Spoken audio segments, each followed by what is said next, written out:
이번에는 손해배상 청구 소송의 청구 원인, 작성 방법에 대해 알아볼 텐데요.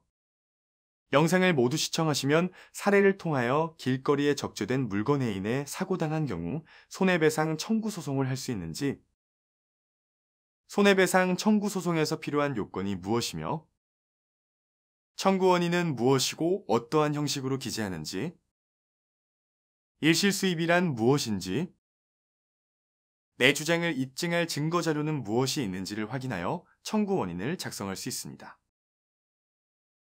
그리고 샘플과 함께 영상을 시청하시면 내용들을 더욱 쉽게 이해할 수 있습니다. 어두운 골목길이나 폭이 좁은 길을 걷다 보면 가게에서 밖으로 무리하게 쌓아둔 물건들에 부딪히는 사고가 발생하기도 하는데요. 이러한 적재물에 부딪힌 사고로 다치게 되었다면 손해배상 청구 소송을 통해 피해를 입증하고 손해를 배상받을 수 있습니다. 그럼 이번 영상에서는 방치된 적재물로 인해 발생한 사고에 대하여 손해배상을 청구하는 방법에 대해 알아보겠습니다.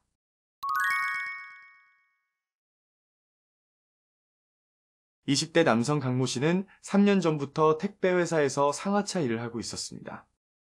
강모 씨는 2022년 6월 27일 밤 11시경 서울 종로구에서 저녁 약속을 마치고 지인과 함께 집으로 걸어가는 중이었는데요.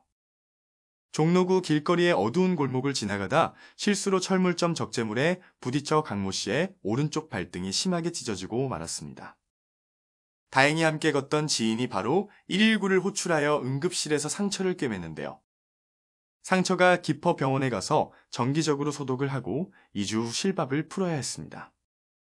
그리고 그 2주 동안은 꿰맨 상처 부위 때문에 택배 상하차 일을 할 수 없다는 진단까지 받았는데요. 강모 씨는 해당 철물점에 연락을 취해 진단서를 보여주며 치료비를 달라고 이야기했지만 우리가 퇴근한 후 당신이 밤길에 실수로 부딪힌 것인데 왜 치료비를 주어야 하냐는 반응이었습니다. 2주 동안 일을 나갈 수도 없고 치료비를 내야 하는 경제적 손해가 발생한 강모 씨는 해당 철물점에 손해배상 청구를 하려고 결심하였으나 어떻게 진행해야 할지 몰라 고민입니다.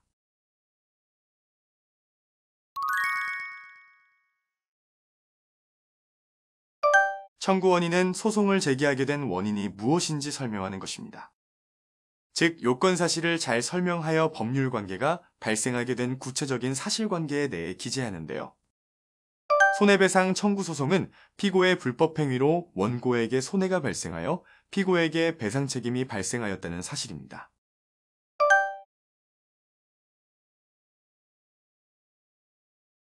즉, 불법 행위에 따른 손해배상 청구 소송의 요건 사실은 피고의 불법 행위로 원고에게 손해가 발생하였는지입니다.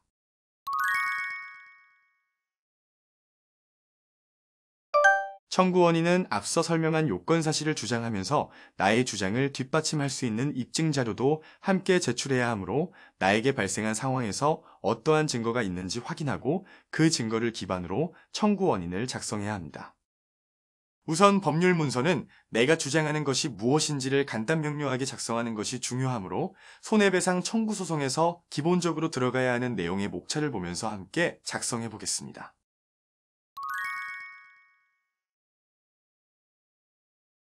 당사자들의 관계는 사건의 배경을 파악하기 위한 항목으로 원고와 피고의 사이가 어떤 관계인지 간략하게 설명하고 철물점 사진을 함께 첨부하여 피고가 이 사건 철물점을 운영하는 사실을 설명하였습니다.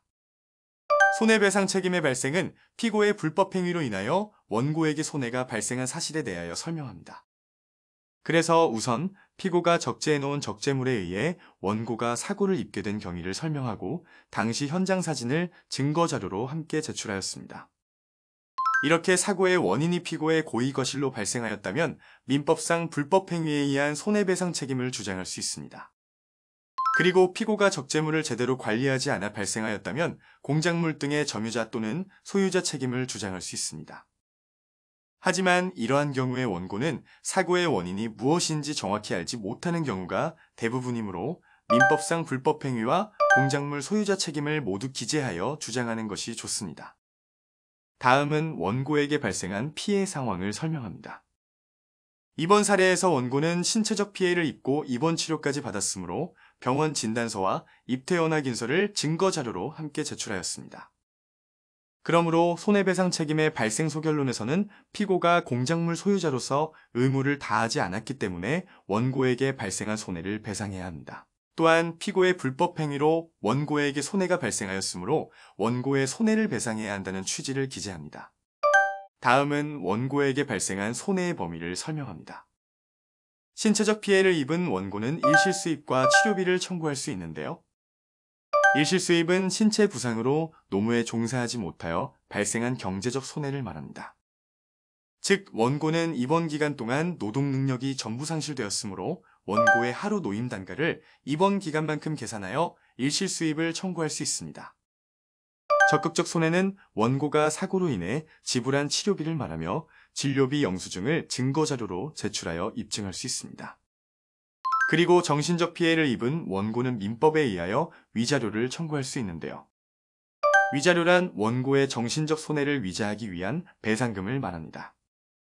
법원에서는 원고의 사정을 고려하여 위자료 액수를 정하므로 원고가 어떤 사유로 위자료를 산정하게 되었는지 기재하였습니다. 그러므로 소결론은 원고의 청구 금액에 대하여 손해가 발생한 날부터 민법상 이자와 소송촉진법상 법정 이유를 함께 청구한 금원을 지급하라고 기재하였습니다.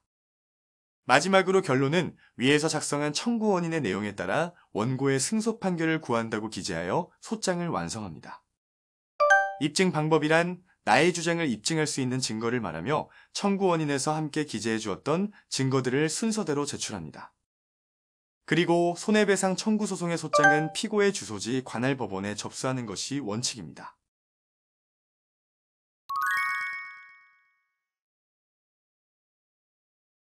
이번 영상에서는 무리하게 쌓아둔 적재물에 의해 사고를 당한 피해자가 적재물 소유자에게 청구할 수 있는 청구 원인 작성 방법에 대하여 알아보았는데요. 청구 원인은 제목만 보아도 원고의 주장을 한 번에 파악할 수 있도록 간략한 목차와 목차에 따른 요건 사실을 정리하는 것이 중요합니다. 그러므로 피고의 불법 행위로 원고에게 손해가 발생하였고 그로 인하여 원고에게 발생한 손해배상의 범위를 입증하는 것이 핵심입니다. 그럼 여러분도 이번 영상과 샘플을 참고하여 상황에 맞는 청구 원인을 작성해보세요.